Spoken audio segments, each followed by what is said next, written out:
1 week before Christmas, 1777, the 10,000 weary men of George Washington's army marched into the rolling hills of southeastern Pennsylvania to a place called Valley Forge. 1 in 3 was unfit for duty. Men without clothes to cover their nakedness, without blankets to lay on, without shoes. Their marches might be traced by the blood from their feet marching through frost and snow. George Washington. Cloth tents could not protect the men from the brutal winter, so they began to clear the forest to build huts.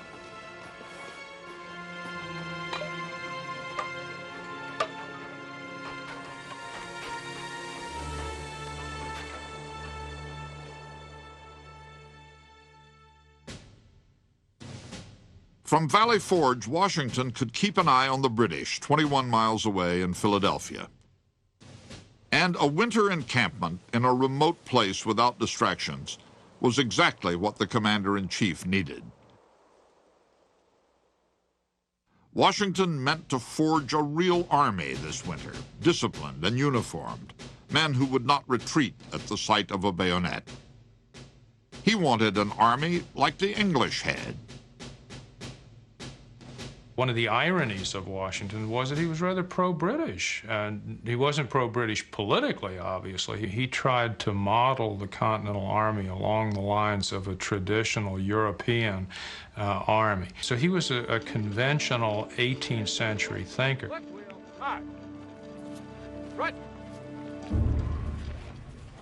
Harsh discipline was routine. At Valley Forge, a court-martial sat nearly every day. An officer caught stealing had his sword broken over his head in front of his company. Deserters received 100 lashes for the first offense, and the punishment would be drawn out for days.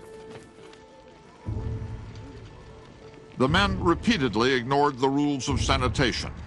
Washington finally had to issue an order that any man caught relieving himself anywhere but at the latrines would be court-martialed. Washington knew that he had to be tough. He had to call in the men who were willing to do the things they need to do to keep a 18th century army in line. And that even means executing men when you have to in order to make sure that they understand that the rules are the rules. One of the factors about whippings, the floggings that were used as punishments in armies and navies of the 18th century is that you are inflicting a very, very painful surface wound that will leave a permanent scar so that people will know you had misbehaved, but that don't permanently disable the individual, because then he's no good as a sailor or a soldier. Washington had only 3 months to mold an army before spring arrived and the fighting resumed.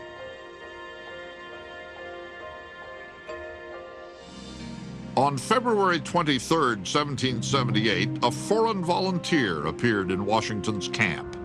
The 47-year-old Baron Friedrich Wilhelm Ludolf Gerhard Augustin von Steuben introduced himself as a general and former aide-de-camp to King Frederick of Prussia, the greatest military mind of the age.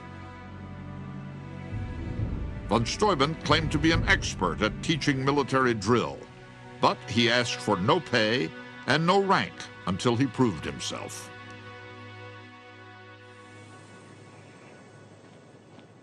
Impressed with von Steuben's credentials, Washington gave him the title of Acting Inspector General and the monumental task of training the American Army. The units of each state marched differently. They had no standard procedure for handling weapons. Their muskets were rusted. Barely half had bayonets, and most of those were used as spits to cook meat when they had meat to cook. Von Steuben, more impressed with the rebel spirit than with their discipline, wrote to a friend in Europe, "You say to your soldier, do this, and he does it. But I am obliged to say, This is the reason why you ought to do that. And then he does it. Although von Steuben could curse in 3 languages, he couldn't speak English. Every night, he wrote out the next day's orders in German. Then his aide translated them into French, and a French-speaking American translated them into English.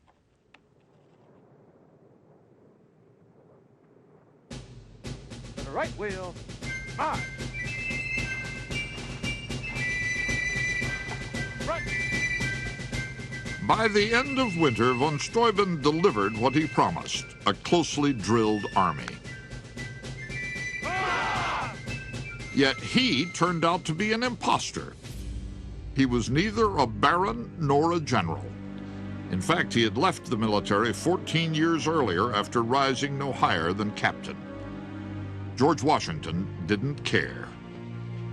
Von Steuben had performed a miracle. He was promoted to Major General.